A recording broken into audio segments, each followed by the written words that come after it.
Hail, hail. Good evening, folks, and welcome along to the Monday night show of the Endless Celts Podcast. I'm Anthony. As you can tell, choked to the gunnels with the call tonight, so I'm going to be, hopefully some of the boys here are going to be doing some of the heavy lifting for me, but I'll try my best to keep the show moving along. I'm delighted to be joined tonight by, this is the usual lineup, isn't it? This is the settled back three, as it were. Franny and McGinty. How you doing, boys?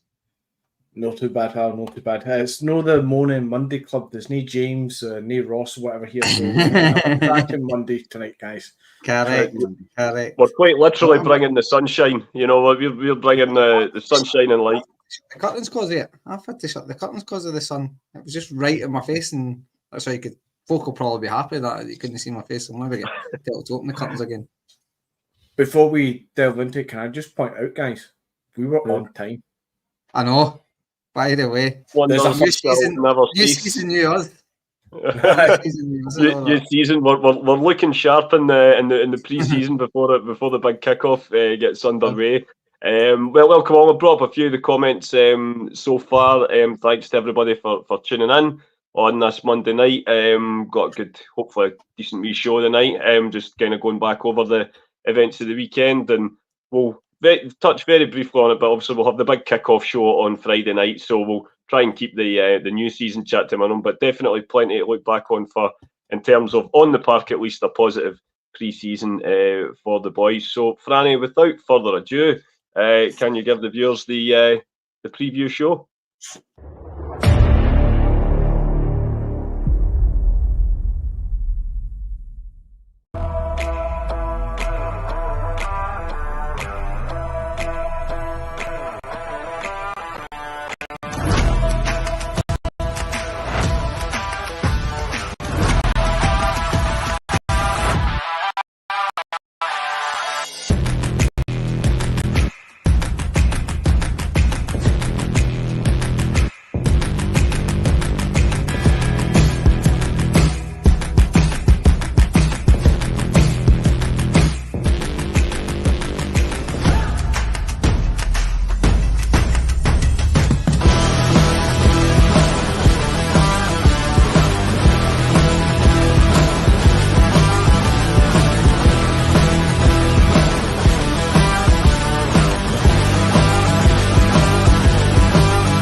Superb stuff. Cheers to Willie for putting all that together. As always, he's a bit of a dab hand at the old preview videos. Fair play. Franny, so I'll just come straight to yourself, mate. As I say, we'll look back to begin with about a final pre-season match. Final match is certainly of the US tour. Boys were in Indiana on Saturday night for a 9 o'clock. Well, certainly our time, 9 o'clock kickoff, or 10 past if you subscribe to Celtic TV, against the £1 billion, clusterfuck that is Chelsea, I suppose. But and of course they didn't. It's their first match or second match of pre-season. We know they're way behind us in terms of fitness. And I know we say we don't put too much in terms of the results, and that is true. But then again, it's always nicer to win 4-1 than to lose it.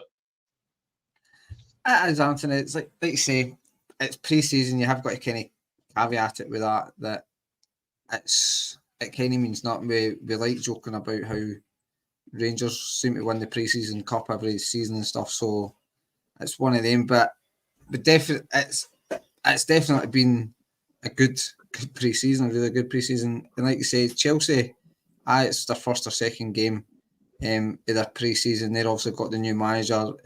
Incidentally, was linked to us before Rodgers came in.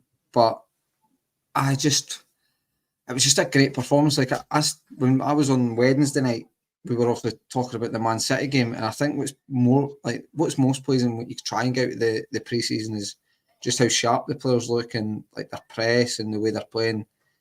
And I've only really seen the highlights, but for large bits of that game, absolutely played Chelsea off the park.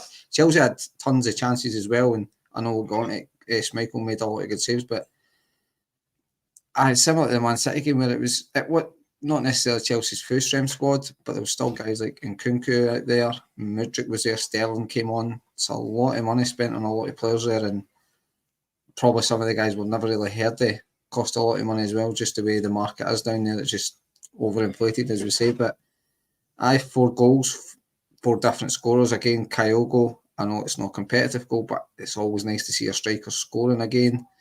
And Mikey Johnson. Oh no. We might touch on Mikey later. You just never know. I'll wait and see if we decide to throw it in or not. But we're getting here. But come to yourself as well, mate. I don't know if you've seen the match live or even if you just caught the highlights or not. But I think what Franny was touching on there, as I say, results are always great, especially when we win. But they're not the be all and end all, especially in pre-season. But certainly that seemed to be the main focus that Brendan wanted to chat about as well, was just the intensity and the press and how they were almost defending, attacking from, attack being the best form of defence, so to speak. And even though it is still very, early, we're just coming into the start of August, the players did look very fit and very sharp, and that can only be good news going forward. Yeah, indeed it is. As you said at the start, we try not to read too much into the results of these games, and it's better not to, because if we did get beat 4-1, the doomsayers and all the fucking panic messages would be enforcing. You'd have to try and squash that down and see the bigger picture of what's actually going on. And it's the same when we win 4-1. You need to kind of rein it in a little bit. Don't get too carried away. It was Chelsea's second game and all the rest of it. I've got us doing as Champions League winners here, McGinty. I know you have. I'm not one to get carried away. I'm going to put a tenner on it as well, to be fair. But it's hard not to get carried away when it's your last fixture before the league campaign and you're beating Chelsea of all teams 4-1. And as you said there, Anthony, as well, the amount of money they spent on these players. I mean, Nkunku, Modric, what's his name? Ukrainian boy, Mudryk. Yep. These aren't shite B string, C string players. These are players who would, we wouldn't ever be able to afford these players. I think, in fact, Nkunku was. Who was it came out? Was it Nicky Hammond that came out recently? And he said that he was eyeing up a few players and Peter Lawwell had told him no, sort of thing. And one of the players he said he was eyeing up was Nkunku. And it's like, when he was like a known wonder kid that's got cost us like 30 million and about 80 grand. It's like, who are you picking this out from, Hammond? That's just ridiculous. These are players that Celtic can never afford. So, yeah, if you look at the Man City starting lineup, the Man City put against us, that was quite a reserve-looking, youth-looking team. The Chelsea one, less so. Some big names in there, some strong characters in there. And we put them to the sword, we put them to shame. But as I say, try not to get carried away with the result, but take what Rodgers was saying. It's all about the performance. It's all about building on to the next level, adding that intensity, adding on the defensive side of it, adding this and that and whatever. And see, as a package, you've seen us grow from those 2 early games before we went to America of, 1-1 draw and a 6-1 win or whatever it was. 6-1, whatever it was. It's a bit of a carry on. Again, you don't read into those results. It's nonsense results against, no offence, lower league teams. And that's what Chelsea probably see us as, and they're not going to get carried away with it either.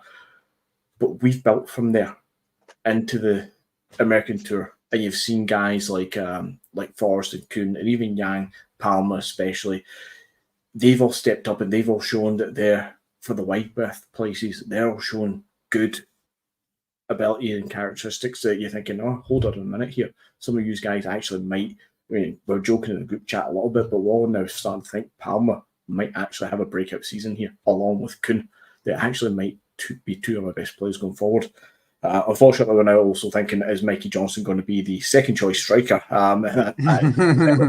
But if you take what Rodgers is saying about the performances, about the intensity, and things, the result is not. The result doesn't matter. The result is great that we got it, but it doesn't matter because everything else is actually looking really good, apart from the defence.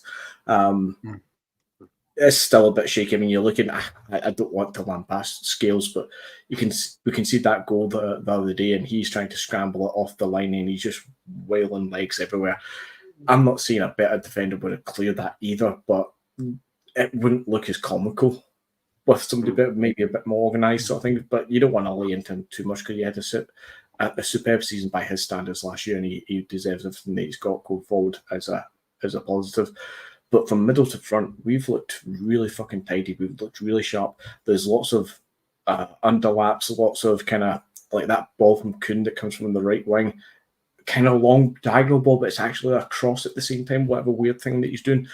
Kyle goes reading that line superbly again. You almost forget that he's went back to the Kyle previous to Rodgers sort of thing. He's not having to come deep. He's reading that line. He's breaking off the shoulder of the defenders and stuff. And everybody's getting the goals. Everybody's getting involved. It's absolutely superb to be in this position going to the start of the season. Try not to get too carried away with that actual result. That said, I do agree. Let's put a 10 on Celtic to at least get to the final of the Champions League. So we could do a wee proper pilgrimage somewhere for a major final. I'd definitely sign up to that. Could be tricky, but we're allowed to dream at this time in the season, I suppose. Right. McGinty, I'll just come straight back to you, and as I say, focus on one of the kind of probably the standout player of certainly the US leg of the tour.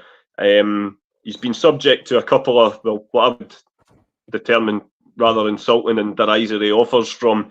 I think it's Atlanta seem to be the team that are sort of making their interest most public. I've seen a figure like between 14 and 18 million being quoted. I can only presume that's a loan fee. But yeah, I'm obviously talking about Matt O'Reilly, who's kind of just showed his class all summer, and I have to say, credit to him. We may still end up losing him in this summer window, but what I do like is the fact that he doesn't seem to be, angling for a move or anything. He doesn't seem to have down tools in this pre-season. If anything, quite the opposite. And he's really looked putting in those classy performances that we know that he's capable of. Just got everything crossed that come the 1st of September, he's in the starting 11 to face Rangers. Hopefully he is. Obviously, we don't know what's happening behind the scenes.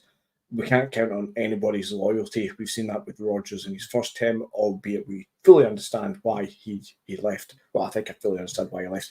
And I'm backing him 100% now that he's back at the club. But Ange left for reasons. Tierney left for reasons.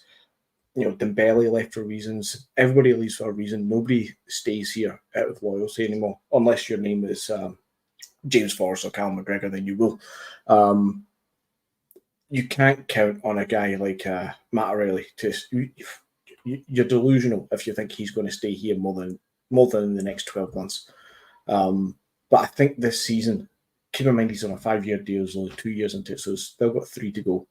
I think this summer there's just something in the back of my head makes me think that he's had a sensible conversation with the club, and he probably knows what the club's valuation is, and the speed that some of the offers, especially from Atalanta, are coming in at, and they're just getting straight up rejected. 14 million, 14.5 million. Southampton, I think, came in with 14 million after Atalanta came in with 14.5. Ridiculous offers, and they're just getting slapped down. A team like Atalanta is actually probably a very good team for Matt O'Reilly to go to. Italian football would really suit him with the pace of it, with the technical aspect of it. I think he would absolutely stand out. And I think 2 years at Atalanta, he very likely would move on to Inter Milan or Juventus, or even into the La Liga with guys like the two Madrids and Barcelona. I generally feel like he could step into those levels with the right stepping stone. But I just feel like this summer, and especially how the window's panning out for as far as outgoings are concerned, and especially Matt Rao, I just feel like he's had that conversation where he knows what the club values him at, and until that value's met, which might be 20, might be 25 million, I think he's happy to say, it's fine, I'm here for the next 12 months, boys. Mm-hmm. You accept what you need to accept, I'll get on with the job. He seems like the model professional who will just get on with it. He knows what his value is, he knows where he is at as a club, and I think he'll just get on with the job. So until that value's met, I don't get the impression that Matt O'Reilly's going to down tools. I don't get the impression that he's going to force a situation. I think he seems like a really intelligent lad, a very head screwed on. He knows what his career's shaping up to be, and I think he's understanding everything. Yeah, I would agree with that. To be perfectly honest, mate, I think especially the way Atlanta. I don't watch much Italian football, but I obviously caught some of them in the Europa League last year, and you definitely, one of the words we always use to describe Matt O'Reilly is cultured, Franny, and the way that he controls the ball and how he likes to play the game. He would definitely, I think, suit the Serie A, system or style, as it were. But obviously, we hope he's going to be here for at least a while yet. Would you say if we got to the point where, and as McGinty says, he's on a very early into that 5-year contract, but if he were to stay for another 12 months, would you say that or would you have anything against Celtic sort of almost rewarding him with not leaving this summer or angling for a move this summer, maybe improving the terms of his deal? To make him, I don't know what he gets, but I'm guessing he won't be on Callum McGregor money, so to speak. But do you think would you have anything against him being rewarded and given being made one of the highest paid players at the club?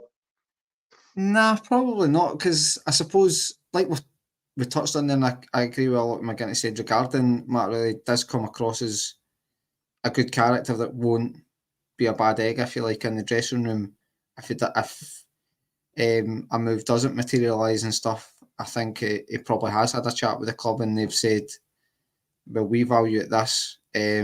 So if that value is met, we will allow you to go, but not until then. And obviously, when Rodgers came in, he'd mentioned about how he seemed to like working with Matt O'Reilly, and Matt O'Reilly seemed to like working with Rodgers. So I think they've got a good relationship, and I think Matt O'Reilly's got a good relationship with Celtic, and he seems a clever guy, a bit of a patient guy that maybe looks like he knows what he wants for his career and things. I mean, you just look at it, wasn't working out for him at Fulham, so he essentially released himself, went to MK Dons, got his move to Celtic, and he's just grasped it, and we've gave him the exposure in the Champions League. He's done the business there. He's done it week in, week out last season especially. So if a move doesn't materialise this summer, I mean, his agent might come and go, well, you value this guy at, like we say 25 million just for argument's sake. Now, he's probably not going to get £25 million players' wages, but his agent might say, well, you value your guy at this. We want him paid a wee bit. And it might be similar. I don't think Ronaldo, when he gave Man United that last season, I don't know if he got a new deal or anything, Anthony, but if the right money doesn't come in for a Matt O'Reilly, maybe it will be a wee sort of a gentleman's agreement with say, look, right, well, we'll give you improved terms, we'll knock another year on the deal, just it kind of protects us, protects your value, if you like, but meantime, we'll give you some extra money in your pocket, but next summer, we'll, again, obviously, providing the right offer comes in, but next summer, we might help you get the move that you feel you want, as opposed to, I'm not saying Celtic are putting any blocks in the way and try to stop it, but I do think Celtic would accommodate a move if the right offer comes in. And Atalanta, I think, probably would be a great move for them. They did win the Europa League last season. They've been consistently a Champions League. They have been a Champions League club in past and present. I mean, if Atletico Madrid come in for you probably go there too, but I suppose on one hand you could say to him, we'll look at how that worked for João Felix. It's just no worked. But then you've got Antoine Griezmann, who has worked now. Mattarella, I'm not saying is at that level, but potentially wants to get a level. He doesn't seem the type of guy that's going to go to a Southampton or a Brighton for me. I think he knows what he wants. He knows he can mix it. I don't think he's obviously got to go to like your Liverpool's, Man City's of the world and maybe a Bayern Munich, but I think an Atalanta, somewhere like that, could be a good move. And like McGinn said, it might get him to the Bundesliga, might get him to La Liga, might find himself back in the Premiership. It does seem like the type of guy that would. It's not the Premiership's not the holy grail for him. I think he looks at clubs more the club than a legacy. And I think, like I say, it's Celtic are a big club.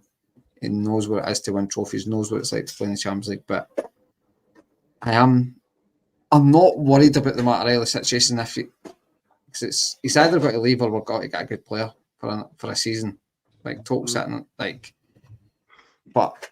To answer your original question, I wouldn't be against rewarding the guy, even like say just extend it for a year, give a few more pounds in your pocket, but next year we'll try and accommodate you and move you on if you like. That's exactly what we should be doing though, Franny. I mean, everybody knows you get 2-3 years out of a player at Celtic nowadays, and then they'll look to move on, especially the foreigners who are coming over. You know, Hatate's always spoke about want to step up to the EPL or La Liga or something. You know, Mattarella has his career planned out in his head. He knows he's in a zen mode of where he's going, his traction's on a certain path and all that. Dembele was the same, Edward was the same. They're not here to set up camp for 10, 15 years or anything like that. We're under that illusion.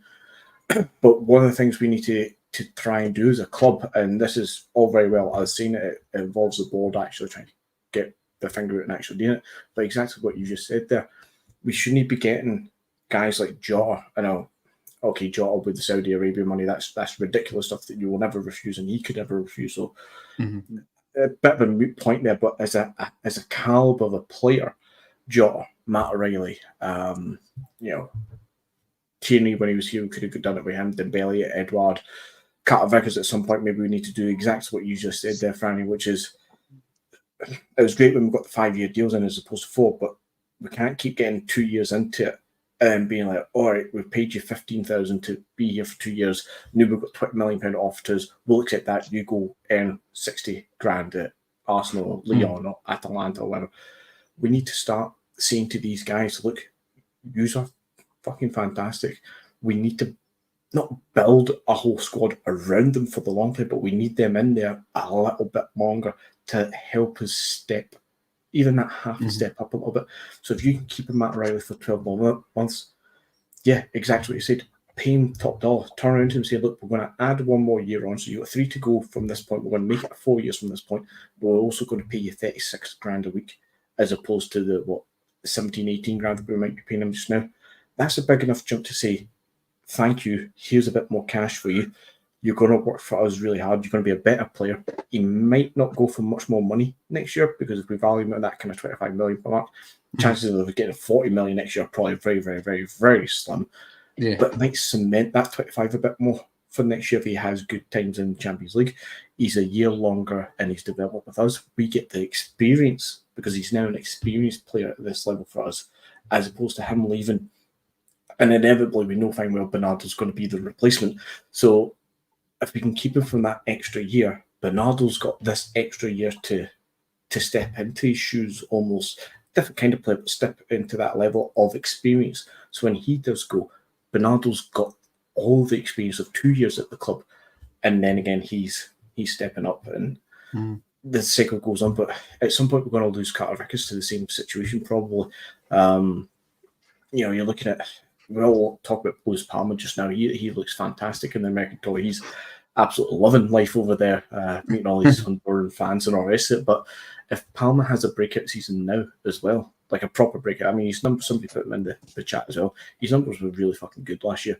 I think he got a hard time of it, to be honest. But if he has a stellar season now, we end up talking about him leaving next year when he's one of those players who might be that we should really offer him a little bit more money. We can't keep offering this 15 to 20 grand as that kind of maximum unless you are a Carter Vickers, a Joe Hart, or a Cal McGregor of experience seniority. We might need to just throw the money at these people, just keep them that a little bit longer and build on it. Mm. Yeah, I think that's fair, and definitely it might, like you say, it might tempt him into. Not that it looks like he's been angling for a move, but potentially could help with keeping him for that further 12 months. Just thanks again to everybody for tuning in so far. We hope you're enjoying the show. And just whilst McGinty's on there about Lewis Palma and his, brilliant form in the pre-season, if anyone heard a lot of roaring and shouting on Saturday night, don't be alarmed. It was just Stephen smashing up his gaff in a rage. But what can you do? We hopefully will convince him at some point that he's a top player, and I'm predicting big things this summer or this season for Louis Palma. Franny, one of the other probably say standout players of the tour, even though he's only really been involved in 2 of the 3 games, is our direct replacement for Joe Hart, another Premier League experienced player, huge amount of experience at international level as well. Of course, that's Kasper Schmeichel, signed on the dotted line whilst I was away on my holidays, and as I say, he's played a decent chunk of both matches, and as I say, my thoughts a lot of the time on goalkeepers, but I have to give credit where it's due, and I think he's looking really settled. I think I had seen somebody describe it on Saturday night as Joe Hart's shot stopping, but also with the ability to play with the ball out with his feet and be a lot more direct. And he's whether he's throwing it or getting out his defenders, it just seems to be a lot crisper. He's got big gloves to fill, but that from what we've seen so far, that's a good start. It certainly is, especially if you watch the highlights of that Chelsea game. He made a lot of good saves. A lot of them reactionary saves where it's just maybe if you're being fair, you could argue how much did he know about them. It's just he's got in the way, but good keepers tend to just get in the way sometimes with close range shots. And not to sound like I'm having a dig at Joe Hart, but I think Kasper Schmeichel could be a decent upgrade in Joe Hart. Might only be for the season or 2, but I think, I was never against the signing of Kasper Schmeichel coming in. I know the optics, it don't look great how you're replacing a 37-year-old retired goalkeeper with a 37-year-old goalkeeper, but we all concede that goalkeepers can, in this day and age, go a wee bit longer. It's a guy that Brendan Rodgers knows, and maybe it was one Brendan Rodgers kind of had up his sleeve and just thought, I'll let the scouting system, the recruitment system, try and get me a keeper, and then he's maybe just batted them all back off and said, no, not good enough, and just maybe got on the phone to Kasper Schmeichel and said, look, why don't you come for a year or 2, see if you like it, I need a steady hand. And we all said as well with Joe Hart, we were losing a big character in the dressing room.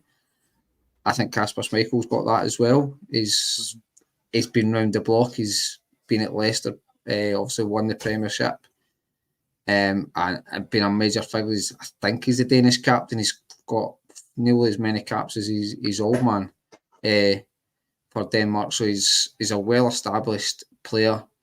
He actually had a good Euros, which is quite funny because apparently we would never sign anybody that's playing in the Euros, so that kind of put that one to bed quite quickly. And I need to ask Andy, was that meant? What was that? That's got to be. Was that meant? Got to be. Andy, I said it was capitalised. You got to take these chances when they come along, don't they? Of course. I'll side with the Pevy really that Kasper. At first, when he's mentioned, you're like, fuck, exactly as Franny says, one retires 37-year-old for another 37-year-old. And I know, Anthony, you are all big on the older head when it comes to the goalkeepers, just to get the experience, the confidence. You don't want I'm going to be lazy. I'm going to put the words in your mouth. The kind of the fear of the Barkas again. That kind of younger keeper who has got the experience, who just flails and panics in a situation. So I think, although he went to Holland and he done all right and all that, I'm kind of somewhere in the middle. And to give the keeper the due, give the club the due, they've somehow stumbled into doing probably the right thing for once in signing Casper Schmeichel, albeit we could all probably argue that as Brendan Rodgers turned around saying, I'll go deal with this myself. But he's probably done it knowing that the club have aligned up the Finnish boy as well. So it's a bit of a hold ahead just to see us over the line for one more year, the younger one, just to build them up and get the confidence up and see where we're at. I mean, if it turns out the Finnish boy isn't up to scratch in a year's time, apparently we've got that extra option year with Casper. How he is in a year's time is what my worry is going to be, though, Anthony. As much as we can say you could get landed for 2-3 years with a young keeper being shite, or he's excellent for 2-3 years and you lose him anyway because somebody comes in and buys him. With an older head, to me, like Casper, this is not a dig on him. This is just life and age. He could go another year or two, and suddenly within 6 months drop off the cliff. And that was why Joe Hart retired. He was fearful of that kind of staying a little bit too long. As it looks, Casper doesn't look like he's anywhere near that level. I mean, he just played in the Euros, and his appearances so far in pre-season, he's looked absolutely fantastic. Some world-class, great quality saves. The Finnish boy, I'm a little bit more concerned about, actually. He looks like he does flaff around a little bit too much, but he'll come onto a game with a bit of confidence. I think it's definitely, I don't want a wee bit of a tangent about looking forward to the season again, but I think it's definite that Casper Schmeichel is the number one. I know he's got the number one shot, but the way the friendlies have went, the game time that he's had, his experience, he's definitely the one who's starting this season, and it's up to the young Finnish boy to take his chance when he can, improve in the training ground, and if he gets these cup games or whatever it is that he's been, convinced that he's going to get when he needs to take those chances, because it's on him to take those gloves off Casper, because right now Casper, he looks a fantastic signing. He looks a great player, great confidence. He's going to fill that dressing room from what Joe Hart has unfortunately left, the big hole that he's left there, but he's going to be superb for us, I think, this season. Yeah, fingers crossed. I say the early signs look good, and fingers crossed that continues into the start of the new season, which is starts this weekend. It just feels like pre-season, and well, just even the summers just absolutely flew in. It seems to be getting shorter and shorter as the years go on. But Franny, that kind of does sort of wrap up the pre-season tour.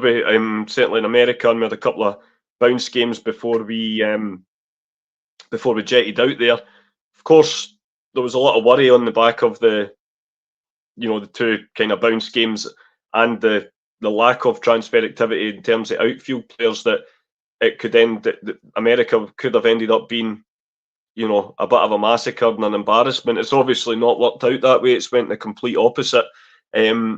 I know the boys will obviously be talking, and fingers crossed we might have some bodies in the building come Friday night, but even in the sense that we don't, purely on the terms of on the park, what's your kind of thoughts on the pre-season so far? I think on the park, it's hard to find flaws in it, Anthony. At the end of the day, it's scored 4 goals in each game. You conceded, it has been. You conceded 3 goals against Man City, but it's not the worst thing. There'll be many teams this season that will concede at least 3 goals against Man City and stuff. So, in that hand, not too much concern there. I suppose you could argue defensively, but we might be trying to deal with that. I think we can all admit that we need to upgrade our name scales. Certainly need to. I would argue we need to upgrade in Greg Taylor, but at minimum we need competition, because in fairness to Greg Taylor, every time somebody's came in to take that jersey off him, he stepped up. So who knows, that competition, if he gets competition in there, he might see them off as well. But we certainly need to get at least a help in there for the guy. We need to get help in there for the guy, because again, it's somebody that's similar to Matt Riley's. Does seem a very professional guy, but you just don't know if he knows he's getting picked every week. He might just not be on it 100%, but it doesn't really come across that way. But pre-season, I know we said earlier you can't read too much into it, and you can't, but it's great. The form we've showed, the way we've played, the pressing, the passing and stuff. Try to remember the goal against Man City, whose goal it was, but I think we played about 10, 11 passes, and I think it was Hatate just sort of cut one with a diagonal kind of switch ball across and stuff, and we went up the park and scored for that. I just think some of our play has been really good and exciting, Anthony, so it bodes well going into the season. I just hope this is what Rodgers can do with this level of team, and then just give him a hand. And I believe the board are trying to do it, but we're never as fast as we really need to be at doing things. Obviously, Rodgers has mentioned that the window's open until the end of September, I believe, the end of August. Call me naive, call me whatever you want. I believe we will get business done by then. I think we might get a wee surprise and be 1 or 2 in. That might be Bernardo and Ida by Sunday. Bernardo seems to be the one that just is a saga that didn't see. I think it was a saga we didn't see happening, but it's been imminent for about 3 weeks, it feels. But I think they've been silly. As much as you can hate the board, and a lot of it's probably justified, but I think we'd be being silly if we don't think there's work getting done in the background. And I think it'll be interesting. I think I've got to be trying to catch a lot of Rodgers this week, because his words could be very interesting. It could tell you where his mood's at. He seems very calm now. I also think he's chucked Michael Nicholson and the boy Mackay under the bus when it comes to transfers. He's kind of told them, or he's told the fans, look, I've told them what I want. Maybe covering his sell, which you get. He'll do that. But going into the start of the season, say this is the team we have come Sunday, I won't be happy. I don't think that's a great look to essentially on paper start the season weaker on paper anyway than you finished it. But I think and that's not just going off the back of the American tour, we should still have enough to see off Kilmarnock. Not to make any excuses for the lack of activity, but we should have enough to see off Kilmarnock at Parkhead. Yeah, I think that's fair, mate. And I think your comments on the recruitment side of things are fair as well.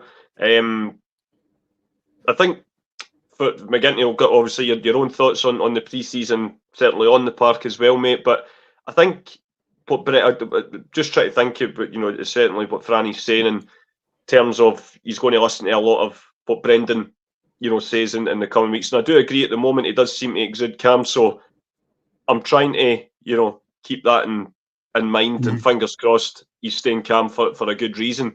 But he has mentioned as well the fact that Bernardo and Ida, whether they come or not, does seem to be turning into a bit of a saga in both ways. And it kind of reminded me earlier on of something that Brendan said sort of at the end of the January window.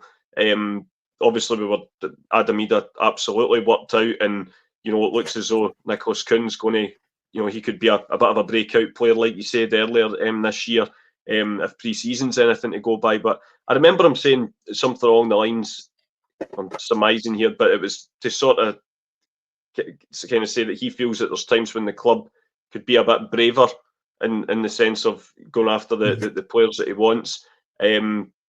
When I was away, I'd seen that he apparently came out with something saying that they could have had 9 players in by now, and almost he's kind of been kind of saying no, he's not been accepting them, which kind of begs the question, like, who are the guys that are proposing these players?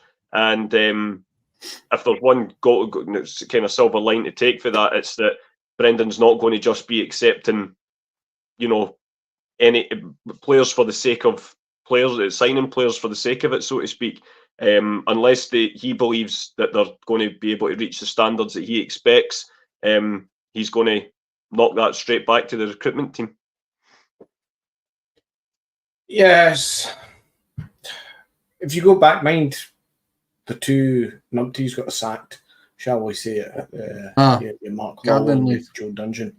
Garden Leaf before it was announced, and eventually out the club. I don't know fucking knows what they're doing. But the rumours and the stories and the feeling was leading up to this window was that Rodgers, because mind we've not filled these positions yet. We've not got a new recruitment head of or team of or new scouts or anything. It is as it was last January, minus those two from what I can tell. And the kind of mood and feeling was that Rodgers was getting let to have this window, that he was driving it, he was taking control, the way that it was perceived that Ange was doing in his first year. But his comments that he's came up with in the last week or so while he's been in America is definitely Rodgers saying to the fans and to the club and to himself and putting that kind of that space between, no, Rodgers isn't dealing with the recruitment. The recruitment's being done by Nicholson and whoever else is going to be shafted and tossed under the bus in about 3 months' time. He's distancing himself from it, and he's playing the game very well. He did this in January. We saw the narrative change from Rodgers, and we saw after January how he managed and he chose his words really well, and he managed the team and the fans exceedingly well, and got us all over the line with it. He is distancing himself, I think, from this whole saga.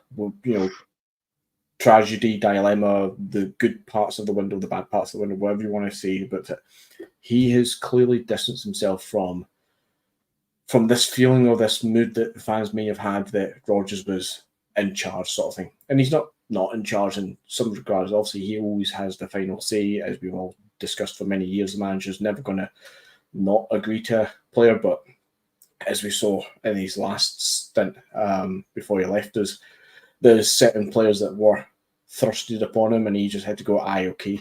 And he still has none the wiser who, some of these players are. Arzani, for an example. Was it Arzani? Aye, it was Arzani.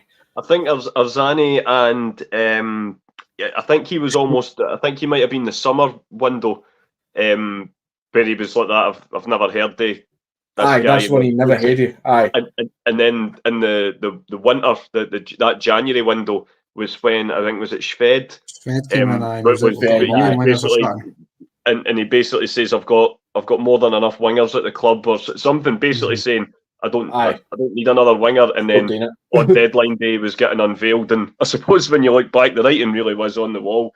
Exactly. In but regards. If you turn around to a manager and say, look, you're going to get no extra player, or I'm going to give you a Shved, you're going to say, well, fucking give me him already. You're just going to take what you can get. And Rodgers is going to do what Rodgers does. And that's what he's seen in the last week or so is, I'm working with the players I've got. I'm working with this team, and I'm getting this team in a great place, in a great position to do what we can do. But we need better. We need quality. We need help. And I've told those people over there what I want and what I need, and I expect it by the end of the window. Now it's on to the recruitment team to go and fucking fix it. Go and sort this out. So it's on them. It's no Rodgers thing anymore. I'm not going to... If this window ends up being a disaster, this is not on Rodgers for me. He's laid it back out. This is still... We still do this the same way that we've done it for 23 years now. We still do transfers the same way for 2 decades. We haven't changed. It hasn't changed after Ange. Ange was an anomaly. Was it because Peter Law was out and Don Mackay was in for that first window, first season sort of thing, and then it all went to shit again? Or is it that Ange just had that character in him just to thrust through it?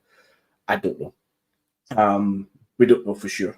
What I can say is that the signings after the first season got a lot more worse, and we seemed as a club as a whole to tap into the Asian market a bit too much, to the point where we're seemingly, as much as it looks like we take an absolute age just to get Bernardo over the line, a player that we had on loan, we already knew he wanted to come, the club already wanted to sell him to us, and yet it still takes 6 weeks at this stage. Somehow we still managed to have all those signings. Was it 10 signings last year? And I don't think you can count one in the summer window. I don't think you can count one of those as a true kind of Brendan Rodgers signing. They're all club signings because they were tapping into the Korean market or the Australian market because they thought that was the new in trend of where we can sign players in. That's probably now stopped, to be honest. We moved on because Ange moved on, and we realised that we kind of keep tapping that well because we have no clue what we're doing over there. But yeah, for me, definitely has expertise. You know, you exactly. don't get Kyogo, etc. without. And I think even if you look at the season 1 windows under Ange, it was, you know, Kyogo was obviously the main one, and Hatate and Maeda came in slightly later in the proceedings, but they were almost very much it was to fit a system, whereas you would argue possibly the ones after that, but obviously Aaron Moy came in that summer as well, and you know we wanted him in the year before as well, and it didn't quite happen. But those were players that Ange kind of really trusted. I'm not sure just how much he had in terms of, you know, like for example, Kobayashi. Was it just a case of he's Japanese and, you know, that'll hopefully work out? But like you say, we'll never know. I am indeed Brown Warrior. I'm absolutely blasting the Alba soil here, mate. It reminds me of my old Hopper days in the slam tent at T in the Park, you know. But at least about that, the better.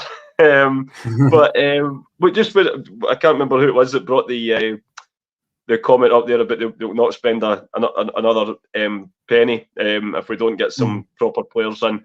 Here's hoping that's not the case, and we do you know, splash the cash a wee bit in this final few weeks of the window. But McGinty, I'm going to come to you.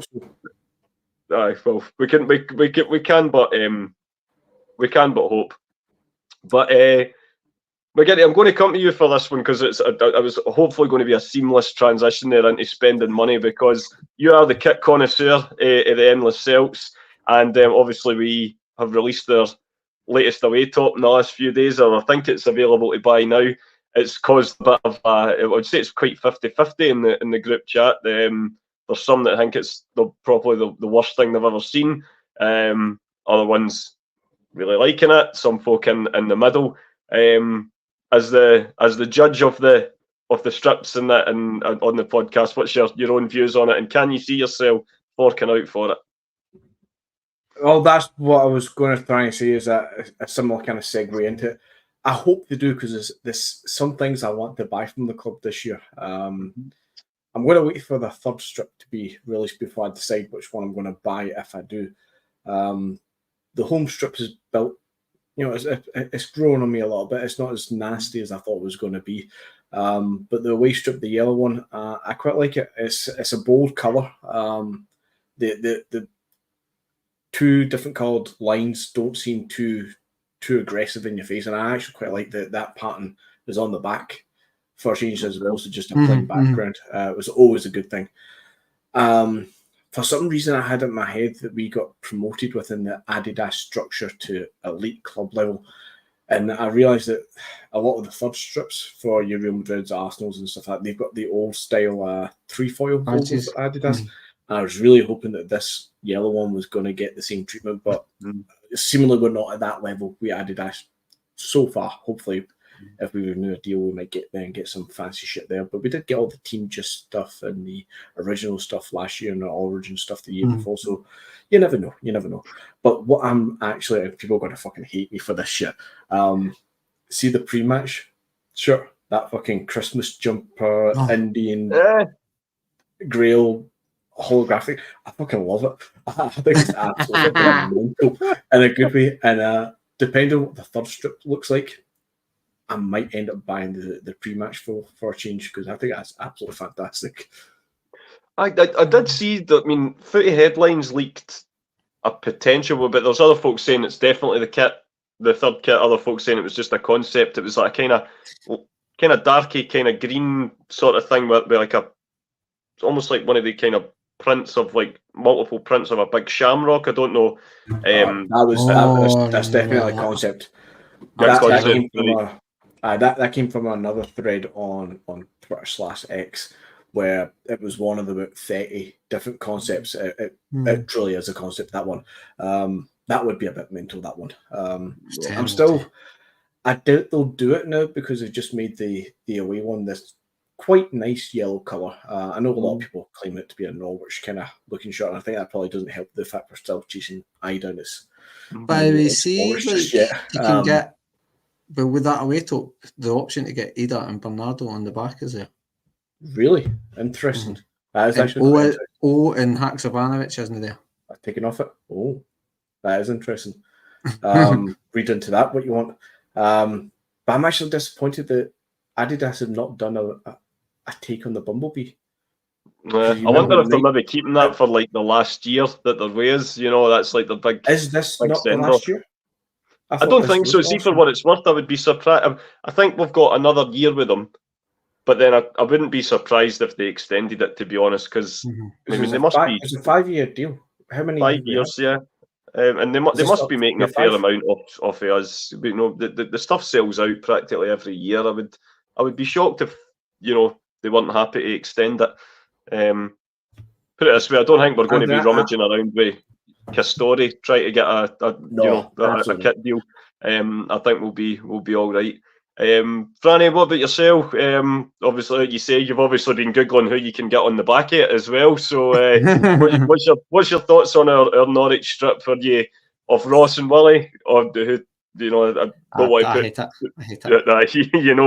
But then, Anthony, I hated last season's home top, and I think it's one of the minted smartest tops we've had in God knows how long. So maybe when I see it in person or see it in the shop and stuff, I might come around. But for me, like Anthony was saying, that McGinty was saying, it's the yellow is quite prominent, I think, and I'm not a fan of it right now. But to be fair, I was like that with last year's home kit when it came out, and I think obviously the fact that all the anniversary kit had been doing the rounds before that, and then obviously didn't set off right, and a lot of people just never warmed to it. But I remember watching the pre-season stuff in Japan last year, and I was like, the new hoops actually really stands out. And then it was the opening game of the season last year. I think the day that we done you guys were all presenting for Willie's Garage, and I went into the superstore, just seen it on the mannequin. I thought that looks cracking. Just went and picked one up.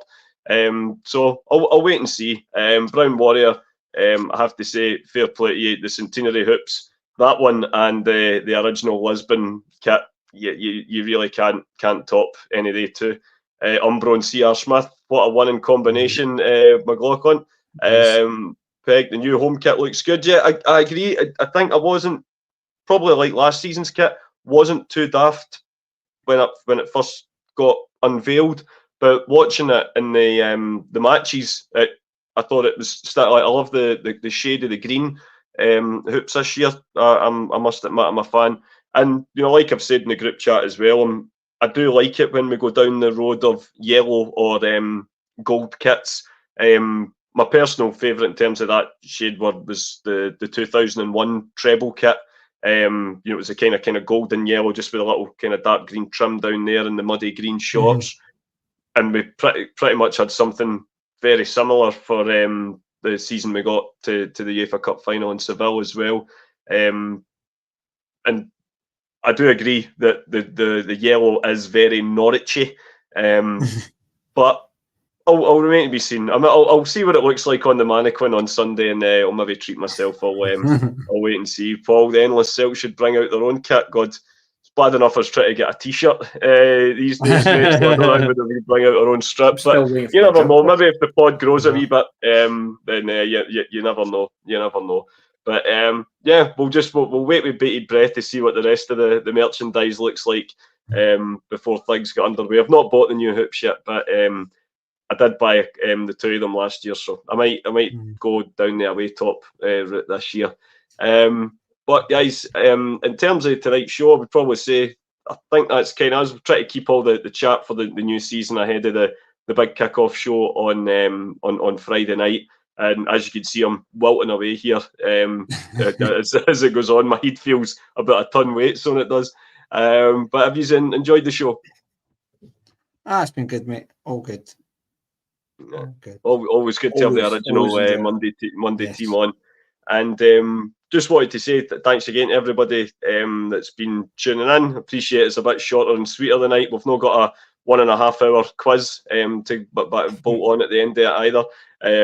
But I'm sure the boys will do a mammoth build up to the big kick-off at the weekend on Friday night. I'm not sure if there's a double pivot this Wednesday. I think there possibly might be. No. I know that all of you guys know that are all liked and subscribed to the show. You'll get your wee notification anyway whenever we go live. And thanks again. Hope you've enjoyed it. And for those anyone new in the chat, if you like what you see, just give a wee subscription. Doesn't cost you anything, and it helps us boost the show as well. But until then, troops, enjoy the rest of the pre-season and enjoy the match on Sunday. And we'll see you next week. Stay well and keep safe. Hail, hail.